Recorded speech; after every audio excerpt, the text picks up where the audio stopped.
Hello and welcome back to another episode of the Ealing Road podcast, the last one of the regular season.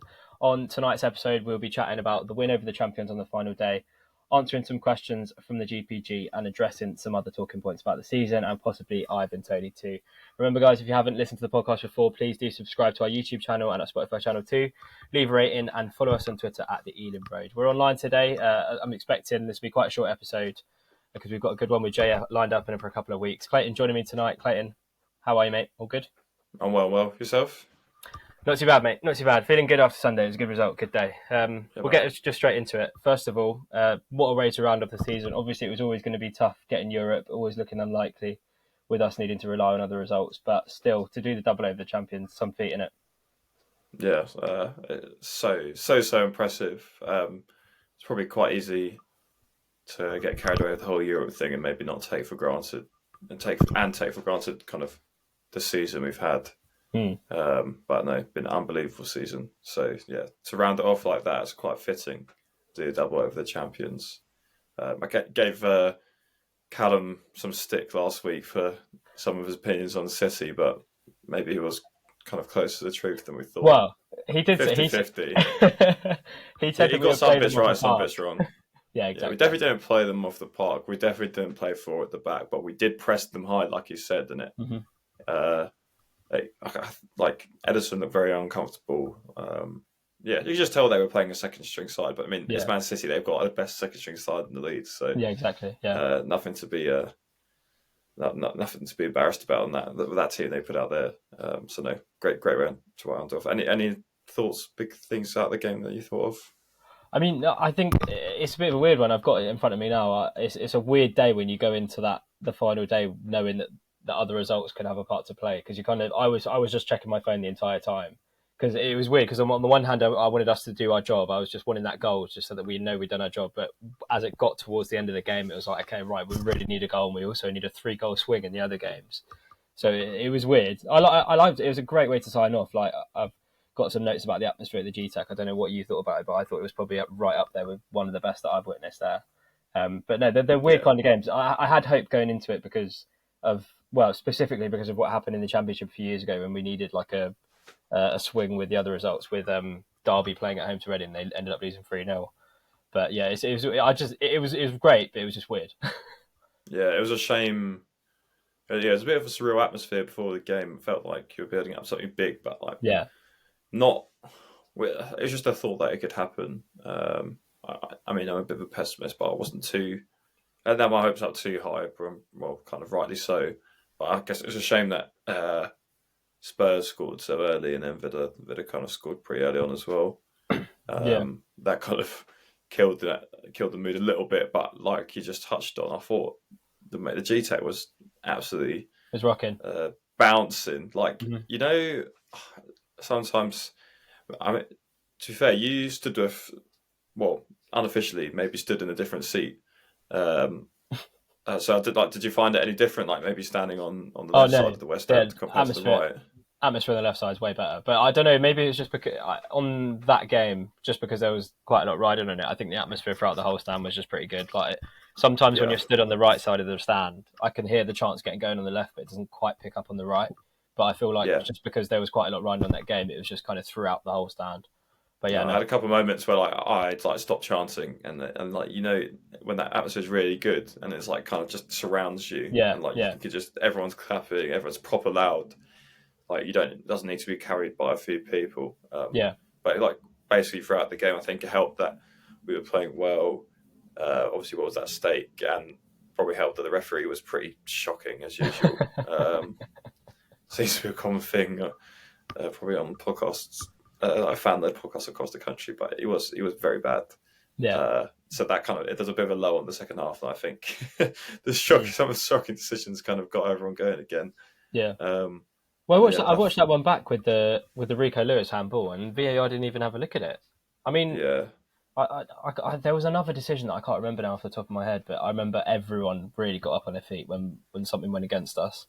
I think it was like a blatant foul one way, and he gave a Man City foul. But yeah, no, the refereeing performances this season. Do you see Andre Mariner's? I think it was Andre Mariner's retiring at the end of the season, but just like the pool of talented referees. Like, I know Michael Oliver gets a bit of stick, but I think he's the best out of the lot. But apart from that, like I think we've had a howler from each and every one of the sort of stalwarts in the Premier League refs this season. Yeah, I mean, they can't get anything perfect every time. That's what VAR's for. And if you look back, we've had this conversation before, but if you look back a couple of years, when they first introduced it, it was a lot worse. And they do get it right most of the time now. A few things stand out this season, but on the most part, not really. Yeah. So it's more the kind of smaller decisions like giving self fouls and that kind of stuff seems to be going the wrong way. But yeah, I thought we kind of always looked like we were in the game. City probably should have equalised at the end. They had that like Cole Palmer missed like 2 in a row. No, I think it was good blocks. We got to give credit to Zanka there. I thought, two good blocks from Zanka. I think Me had the second block. Zanka first one, Me second one. There's a couple good chances from them, but nothing crazy and decent goal though. Not to be an Mbemo basher, but he did try to shoot. And there's a great clip of him just kind of staring, like looking at the crowd, how have I missed from like 3 yards out, and bounced off the back of his head straight to pin. Celebrates like a potential sister, but that's Vince's Brian, isn't it? Exactly. But that goal, he deserves it. He deserves it after the last couple of performances. He's been putting a right shift since Tony's been banned.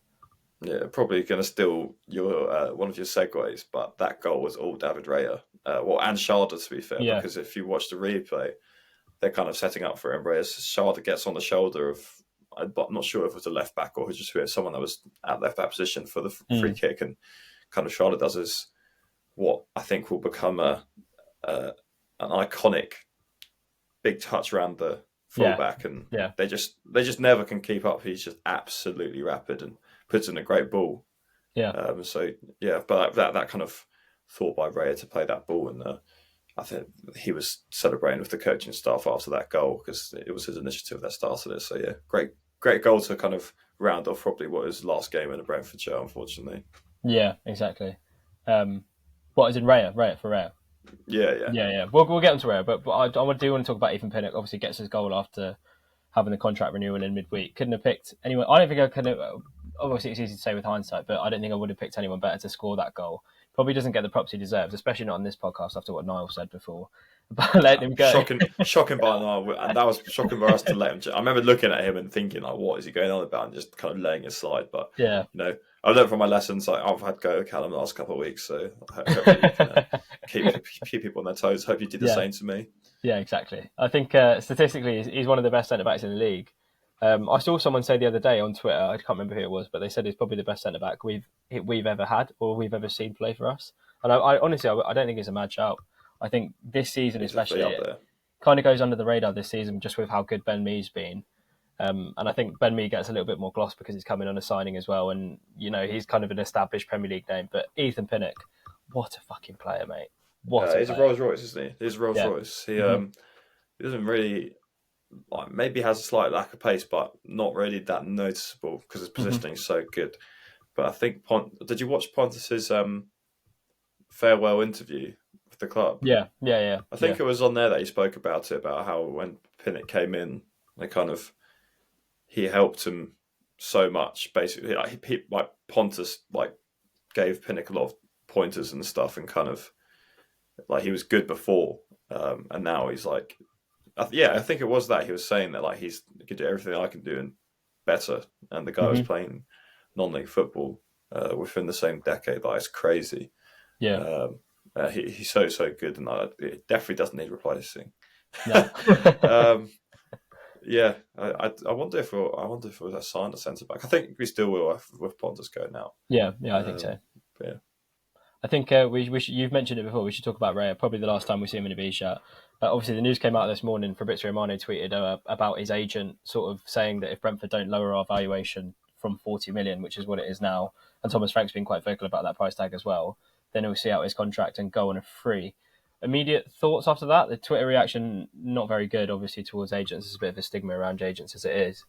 But what do you think? What do you think about that? I think his agent's playing very hard ball, and so is the club. I think when I saw it initially earlier, I thought of the prospect. If it is true, there's a prospect of him actually just sitting in the bench. Well, I saw on GPG that someone was saying that they could not even register him, and he could just sit for a season until his contract expires.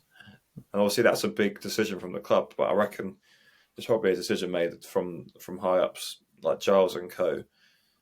Saying, you know what, we're in the Premier League now. We're an established club. Let's not get into the game of being hardballed by these agents because it's only going to end badly. I mean, if you look at some of the clubs, I'm sure if you looked at Everton, what they pay for some agents' fees for some signing, especially when they're signing like James Rodriguez and stuff. Yeah. Like they take the piss when they've got the power. So like I guess that kind of sends down messages like, yes, we are spending more. Obviously, this is a sale, but I don't think 40 million for a player as good as Raya, probably one of the top 5 goalkeepers in the Premier League, best league in the world, Spanish, well, not quite international, but in the Spain squad. Yeah, I don't think it's that ridiculous of a price. And to be fair, if he's got like 30, I'd probably take it. But yeah, I think that's my thinking. I think it's a clever strategy, sensible strategy from the club to kind of be like, you know what, if we're going to lose that 40 million, then we'll make a point out of it. And obviously, it links onto our signing. Flecken. I'm not going to butcher. It's definitely not said like that, is it? Yeah, no. So I was happy with seeing his replacement kind of already signed before he's left. Yeah, especially because like Frank came out and said that he's going to try and put his arm around him and make him stay. But I guess like that's just defo that he's not going to be in our plans for next season. But I don't understand why a club like Tottenham wouldn't come in for him. I mean, statistically, he's one of the best goalkeepers in the league in terms of shot stopping and distribution and save percentage and all the rest of it. I don't think 40 million's like too much for a goalkeeper like Raya. I think he's got very high ceiling. On Twitter, people were saying Pope had the year left on his contract or something similar, and he only went for 10 million. So it's like, why on earth would you pay 40 for Raya? Which is probably a fair point. Maybe 40 is a bit on the steep side. If you had 3 years left on his deal, you're probably still only asking for 50. So probably 40 is probably. I think they're hardballing. I think they'll probably hold out, probably late in the summer, maybe get something done for about 25 to 30. Is still very good business given how much we paid for him. Yeah, exactly. But no, I'm excited by the signing. Saw some FT kids being stupid on Twitter as usual. Oh well, I won't pay much notice of that. Obviously, he's 29, I think. Bit different in frame from Ray's. I think 6'5", but kind of prides himself on playing with his feet, which is basically what we want to hear, isn't it? So yeah, loving the sound of that. Yeah, 100%. Couldn't agree more. We should talk about Pontus. Obviously, last appearance with Brentford. We all got the banner out afterwards. I actually missed it, but you were very, very involved in that. Very emotional, I thought. I think just we've talked about it before on the podcast. The caliber of player maybe isn't the sort of level of Ethan Pinnock or someone like that, but just what he brings to the squad in terms of leadership and in terms of personality, you can't really replace that. And just the speech afterwards, the way he kind of disparaged Leeds, and now he has in his bio and his Instagram, Brentford in my blood. It's just like this guy's club legend, living club legend, surely. Yeah, no, shout out to the club and the kind of fan engagement officers that worked with a group of us to. Well, obviously the club paid for that banner that you saw at the end of the game, and kind of via some outreach, we organised some volunteers to get it done. And it was a bit of a shit show at times, but never been done before.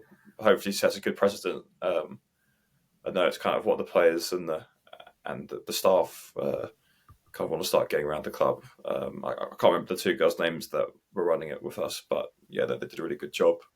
And I think you could visibly see it when Pontus came out.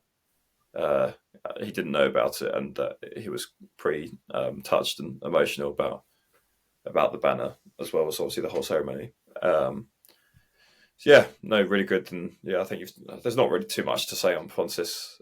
Words can't really describe it. I mean, I can't believe it's only been 4 years. I feel like he's been at the club like a lot longer. I know, yeah, especially with the sort of reception he gets and the reputation that he's got around Brentford. I'm sure if you look... Go on. Sorry, go on.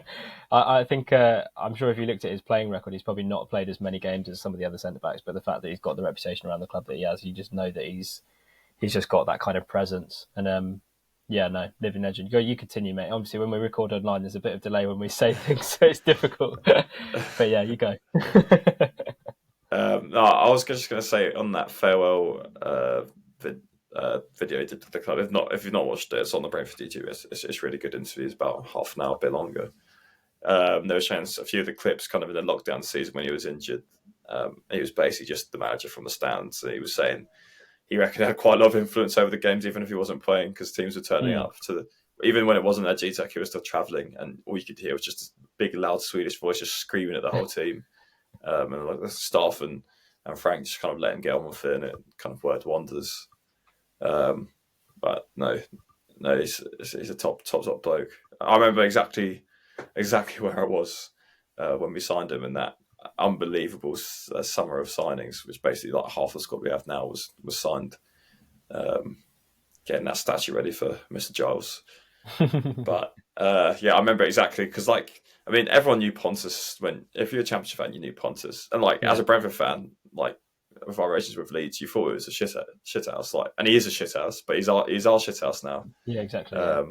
He's a big bastard, but it's just I think Frank just did, and the club just did such a great job to bring him in, and kind of he kept reiterating 2 weeks in they asked him to be captain, and it was quite telling. He told in the video he asked Dalsgaard if that was okay, and he said yes, no, you're the man for it, and kind of from the 2 weeks into the club just kind of led us on this upward trajectory to where we are now. Very grateful for him. Yeah, speaking of former clubs, obviously we talked about Janssen, we speak about his former club. The only positive that we can take from not making Europe is Leeds going down. The meltdown on Twitter was hilarious. What a story. Obviously, it is really annoying that Tottenham went 1-0 up, because I actually did think Big Sam might have got a result against Tottenham the last day, especially with how poor they were the week before against us. But, I mean, I've said before on the podcast that I didn't actually want Leeds to go down, because I think it gives you another game on the calendar that you're just a little bit more excited for.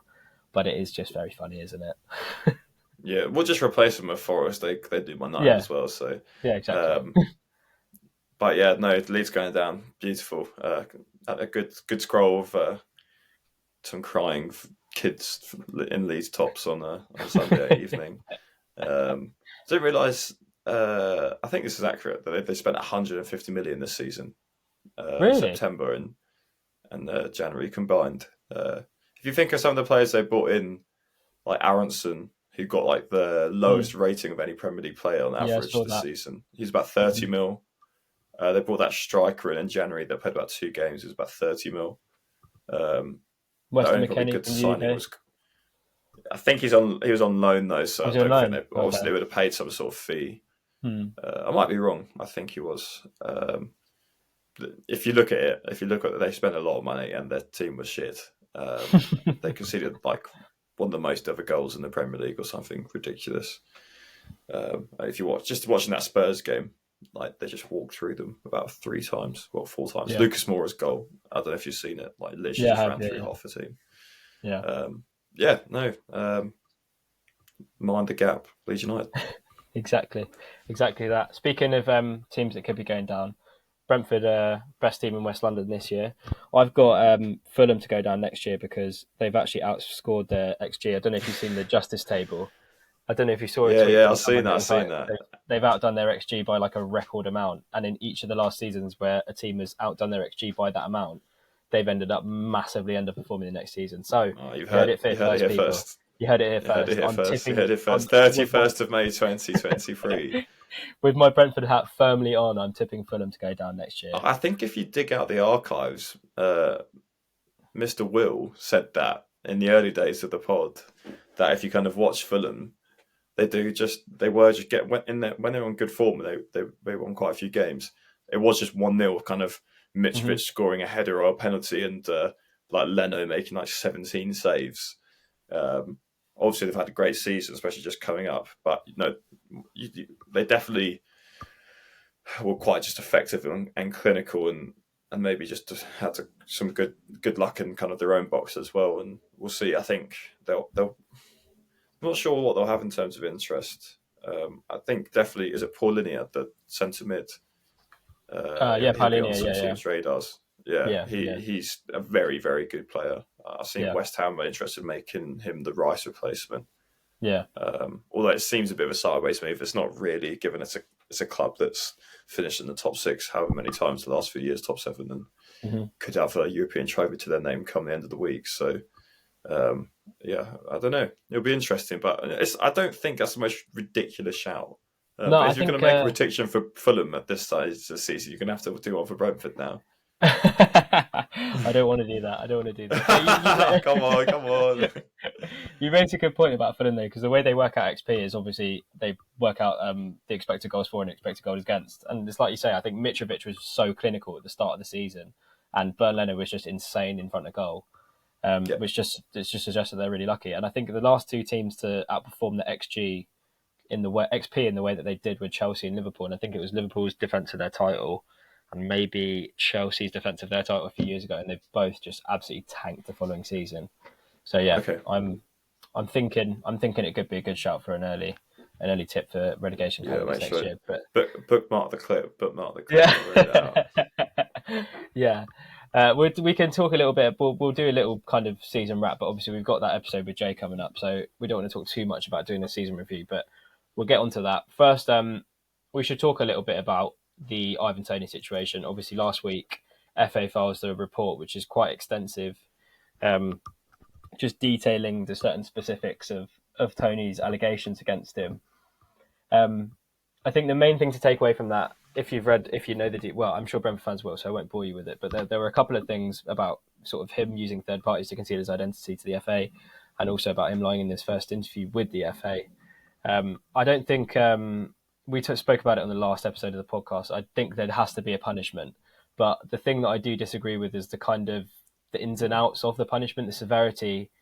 In terms of length, I'm not sure because the amount of games that he bet on that he couldn't affect, and a lot of clickbait headlines as well that I did in an article, which you can check out on my Twitter page. That's a shameless plug, but I wrote about it in the article with some of the broadcasters in the UK, sort of with their tagline being "Ivan Toney bets on his own team to lose," which is just ridiculous. Yeah, the worst one, the most surprising one was Sky. Yeah. Because like you expect it from the tabloids, but like I mean, like people take if you see something on Sky Sports News, it's not normally clickbait. Like that, it's not. They're not that kind of organisation usually. So it was pretty piss poor from them. Yeah, exactly. But also in terms of like the whole ban from footballing activity, like I saw that. I don't know if you saw that picture on Twitter of Tony in the tunnel, kind of looking out. I just think that's ridiculous, man. Like he's been diagnosed with a mental health condition, and he's not even allowed to go on the pitch and celebrate a fantastic season where he scored 20 goals in the Premier League. I just think it just seems wrong to me. What do you think? Yeah, no, I'm with you. I agree. I was glad to see him in the stadium. I wasn't sure if that would be allowed, but yeah, neither. I didn't think he would be allowed. Because no one really knows. He was sat next to Giles in the director's box, so it kind of just shows the club's standing with them, which I was happy about.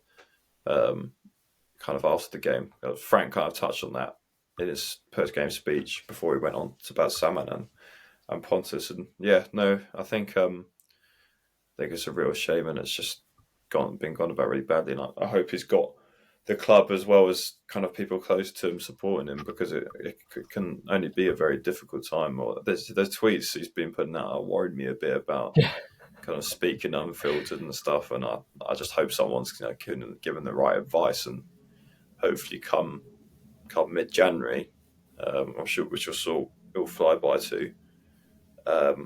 We'll have our man back. Yeah. After that Instagram story, I was half expecting him to like drop a diss track or something. it was that cryptic. Well, Ivan, if you want to speak unfiltered, come on the pod, lad. Yeah, exactly that. Exactly that. We're with you on this one. Yeah.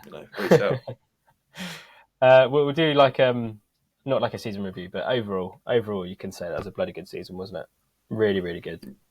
Yeah, I think we'll get into some specifics with Jay. We'll maybe have a few nominations, get a few questions in, maybe do some polls on Twitter. But yeah, as a whole, I think I touched on that earlier. Just let's not take it for granted. It's such a good season.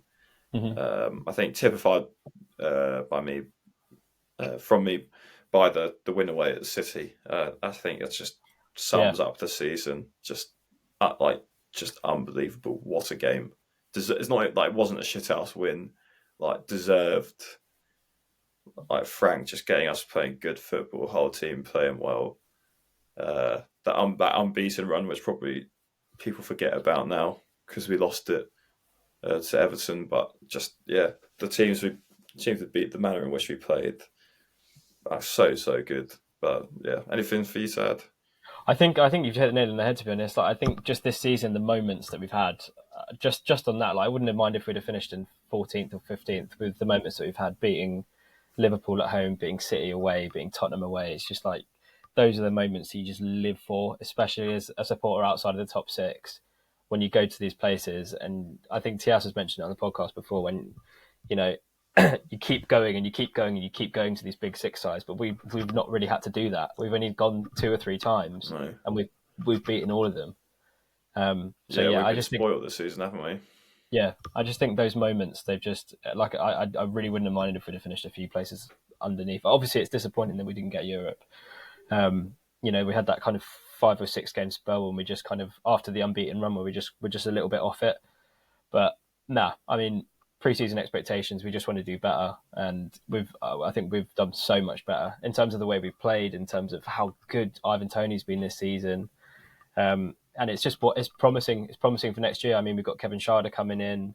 I think with a couple of them, we'll get onto it because we've got a question on the GPG about signings, which I feel like we've answered loads of times this season already. But with Kevin Schade coming in, have they confirmed Schade's signing? Because he's on loan, isn't he? Yeah, but I think it's an obligation to buy, is it not? I think we'll still see an official announcement before. When is it that the loans end? Like 31st of July, 31st of June, I think it is, isn't it? Not sure. That's when most contracts end, on that date.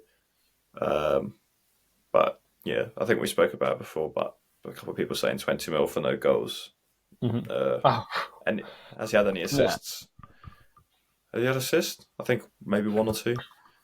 But I mean, they both play for Germany, and maybe I'm just really biased towards him, but I think he's going to be a top mate, player. He's mustard.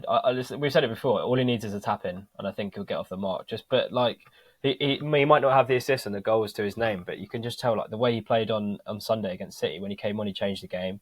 He's one of those players that he can just with the pace that he's got. And do you know, his final product isn't actually that bad. That ball in for Mbemo after he got past I think it was Gomez on the right hand side.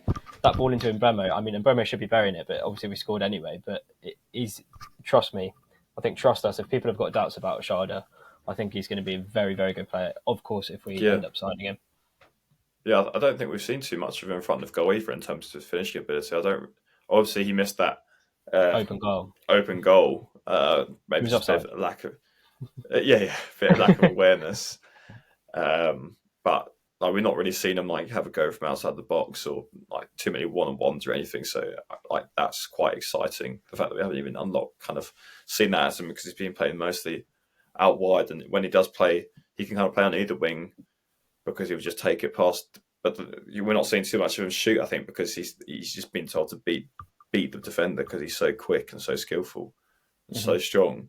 So he's kind of more getting past and putting it back, instead of maybe Brian, who, I mean, he does both, but probably his preferred option is to cut back onto his left foot and curl it. But no, it's very, very exciting.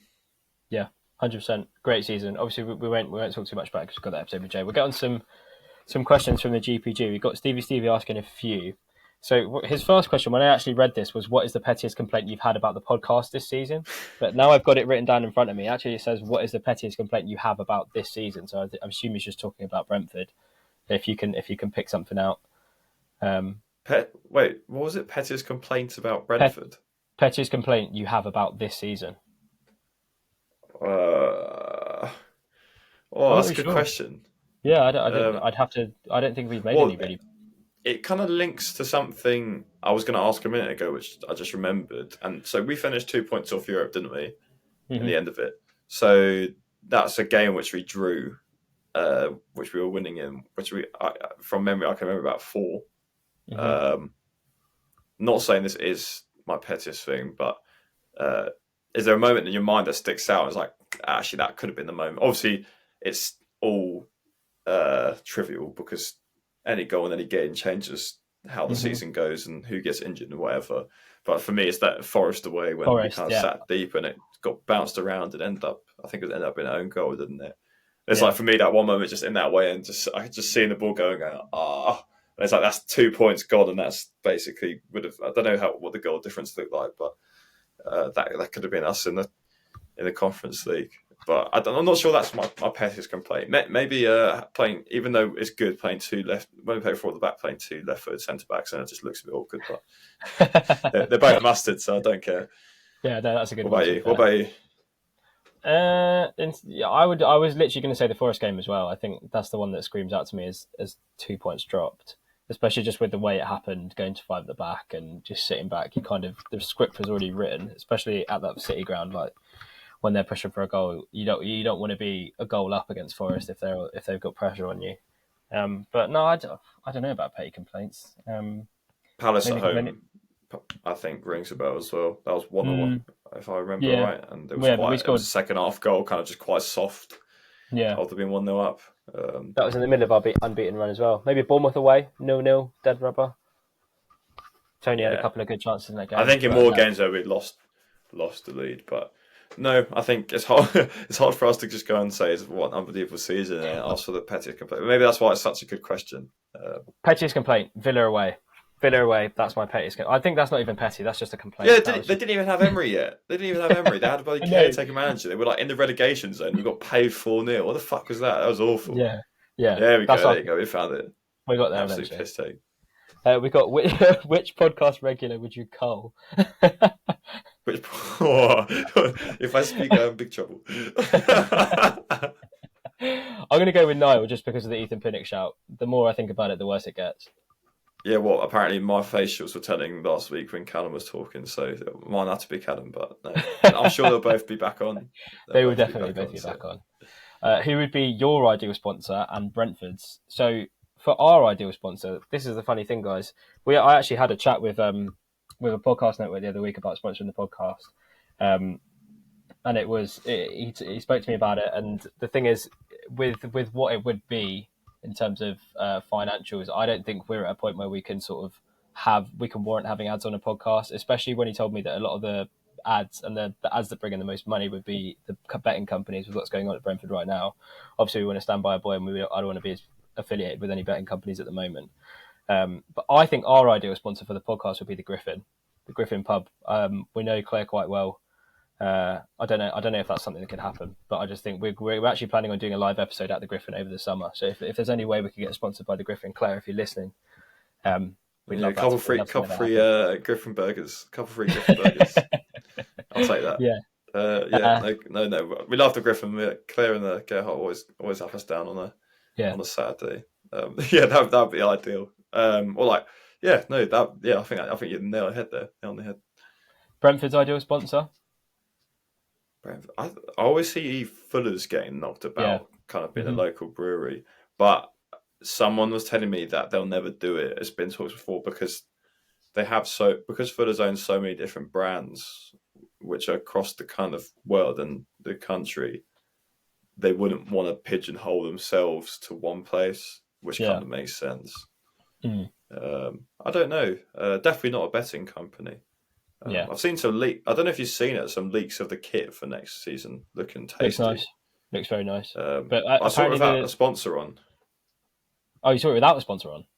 Yeah, but someone told me that Hollywood Bet's deal was still fixed, which is a shame. Yeah, I don't know about that. I just think I know that the contracts are contracts, but to have it on the front of the shirt when Ivan Toney could be playing for the club again, I just think that would be a crazy move. We get I guess it's just probably the financials that are in the deal legally probably includes a very, very chunky loss from the club to get rid of it. So I can only imagine. I can imagine they've considered it, and if it's not going to be the case, then they'll communicate why it's been so. It's a funny one for me because my auntie actually knows the owner of Hollywood Bets. So I'll have to get him in touch with him and tell him to sack it off, maybe. Yeah, I think ideal sponsor for Brentford would be Fuller's. I've seen some mock-ups of the kit with Fuller's on the front as well, and it does look really nice. I just go back to KLM for the culture, like the classic. That's a lovely sponsor. Yeah. I'm not sure. I saw a couple of people talking about how obviously Griffin Park was always on the flight path for Heathrow, and the new stadium is, and it's surprising that. No, I think it was Qatar Airways used to. Emirates, various airlines used to have a thing on the top of Griffin Park on a couple of the stands, and it's surprising that's not happened at the G Tech. Might be a decent bit of money in. I'm not sure. Yeah, I think Fuller's would be nice, something like that. It's kind of almost like your Newcastle Brown Ale, isn't it? Yeah, exactly. He also asked what's next for Charlie Good, which I thought was a bit of a rogue one because I haven't thought about Charlie Good in a very, very long time. Is he's on loan, right? I don't know where. Blackpool was he at? I'm not sure, to be honest. Like I said, I haven't thought about Charlie Good in a very long time. Well, I think that answers your question. No, I don't think. I think he'd probably in a boat with a couple of players that probably could play. I'm sure he could play in the Championship. I mean, I don't think it went too well for him at Sheffield. Obviously, they went up, so I don't think that's not his level. But I think he could be at mid-table. He's a solid player. Like he stepped up pretty well last season when needed. But I think we spoke about on Sunday. I think Baptiste is probably on his way out. Not because he's not a good player, but probably just with the amount of depth we have at midfield, and I think he could definitely play for probably a top 2 Championship team. If I don't know, one of the teams gone down looking for a player in the midfield that's got some decent experience in the Championship and quite versatile, I think he'd be a great signing for any team. I'm not sure if it'd be a loan or a transfer, but yeah, Charlie Good probably not much longer to Brentford top. Yeah, I'd move him on. It makes me sad about Baptiste, man. I've always rated him, but we do have a lot of good players in midfield. Which kind of segues into the next question quite nicely. How many signings do you think we'll need realistically this season? We've got. How many times have we answered this question? I know we have loads. We've already got one. We've already got one, haven't we? We've got Flecken in. Yeah, got Flecken in. I think I don't think we need any kind of reinforcements in midfield. Although if we do, actually no, because maybe Bidstrup will be coming back. I was going to say if we get rid of Baptiste, it might open up a position in midfield. But if Bidstrup's coming back, and it sounds like he's had a fantastic season at Northland.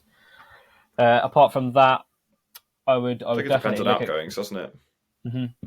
Yeah, I would look at number 9 definitely, just to have a different option. I think Wissa and Buemo and Sharda up top as a free is a great option to have. But I think with how well we've done against the big six, and KLP coming back, with how well we've done against the big six. Did you see Fabrizio tweeted that we've made a bid for Jack Clark at Sunderland? Yeah. Is it the same Jack Clark that was at Leeds? Yes, and the one that Tottenham signed for about 12 million and just refused to play. So he went to Sunderland, and Sunderland signed him I think at the start of the season for like 3 or 4 million. But he's got 21 goals and assists this season in Champ. I've watched him play in the playoffs, and I feel like he's, even though we didn't see much of KLP, he kind of did remind me a little bit of how KLP plays, which is a weird one. I think maybe just for the price they're asking for. Yeah. Where else? I mean, maybe another left back. I know kind of Hickey can play left back too, just in case Rico gets injured. But then if Hickey will play left back, then we've got Roslev to cover him at right back, who's been pretty good all season. No, I wouldn't be opposed to some more cover at left back. We touched on earlier centre back maybe. So if you probably need 6 centre backs in the squad if you're going to have the option to play 5 at the back and have 3 centre backs. So you've got Zanka, Pinnock, Aya. Who else? We only got 5 at the moment, so maybe maybe you only need 5. Probably be alright. But yeah, unless I don't see Good staying in the team. Hopefully we'll see Aya get some more minutes back into the kind. I mean, he's another option that can play right back. So maybe I'll probably players like Finn Stevens and stuff around. I don't think in hindsight actually we'll look at any fullbacks unless Rico or Hickey were to move on. Maybe a centre back. So we've been sniffing around at a few players. There was some 18-year-old Korean centre back. Oh yeah, no, I did see that. I get the football Twitter kids very, very. We excited. Made one. I reckon. I think we'll be active. I think it'll be 5. 5 at least. Yeah, because we'll sign some players for the future as well. Like, I mean, I'm not counting B team players, but there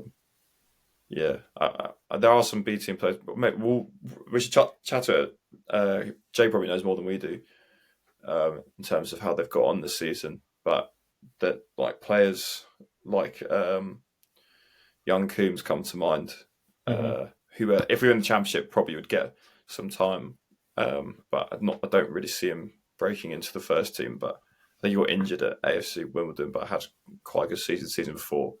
Players like himself, and I know Paris Magoma had a very good season there. Well, he had half a season at AFC Wimbledon, and we loaned him out to Milton Keynes in the league above, and then got relegated, but did end up captaining for the last few games. I think got player of the season. So there's definitely some promising players there. So we'll see. But we're also opening up the academy again. So I wonder if we'll see the club maybe invest some of the Premier League money, kind of in a few signings here and there at the academy level, just to kind of maybe bolster the ranks a bit, because they're literally having to do like trials from scratch. So yeah, what do you reckon? How does 5 sound to you? I mean, I would say that's a bit on the. I'd say 5's a bit too many, to be honest. But the thing is, I'm trying to think of how many players we signed last season, and it's not really coming to me. The same thing. Like 4 or 5, maybe. KLP, goalkeeper in Strakosha, but he hasn't played at all this season. Me as well. But no, I think we're so covered in midfield. I'd be surprised if we got any more midfielders in. But I think a left back, a centre back, and a striker should be our main priority, as well as the goalkeeper who was already signed. So that'll be 4, and then maybe another winger. But in Mbeumo, Wissa, and Sharda, we've got 3 players that can play up top anyway. So I would not be surprised if we didn't sign a striker, just because they couldn't find anyone that they felt suitable. Although won't butcher his name, but the guy from Kov, I'd like. Oh yeah. I've seen his name so many times. How many players? I'm just having a look quickly. So we signed KLP, Hickey, Damsgaard, Sharda, Tchaikovsky, Ben Mee. I think that's the bulk of it. So 6. I wouldn't be too surprised if it's not around that number. Surely there'll be some interest in the squad. I mean, I hope there's not, but surely there'll be some interest in the squad given the season we've just had. If you look at kind of Brighton and how much they're pricing up their players, and rightly so, I think if a bigger team was looking at a few players to bolster their squad of some Premier League experience, it'd probably be the right place to look. But I didn't hear that here. Yeah, I think Thomas Frank said that the only person that is for sale in the Brentford squad is David, or the only person that's kind of whose future is uncertain is Raya. So I don't know. I don't think. I thought the obvious candidate that might have been off had he not got his ban would obviously be Tony, but no one really kind of strikes me. Well, I know Hickey's been rumoured with the link away. We've just given Pinnock a new contract, who arguably has been our best player this season. Jensen's was given a new contract earlier in the season. So yeah, I don't know who would be cherry picked at this point. Maybe Mbeumo with this good back end of last season. I know he's been linked with Napoli. I mean, I don't think we're not in a position where we need to turn over players for. We've got the Premier League money coming in. I'm sure they'll be carefully managing kind of the wage creep that you get as you stay in the Prem. But yeah, I think if we sold no one bar Raya, I mean, it'd be tough to see Flecken be better, especially in his first season, getting used to the Prem and a new team. But I mean, if you add a few players on top of that, the team had just finished 9th and didn't overachieve. It's exciting. Yeah. Obviously, we're missing Tony, so it'd be rational to probably think we struggle a bit more. But I mean, we just beat City and Tottenham without him. So yeah, we're in a great place. Cool. I think last question from Northampton B was another jab at us being born in 1999 and 2000. He asked you, Clayton, specifically if you remember who scored at our 3-1 win over Spurs last weekend. Do you remember?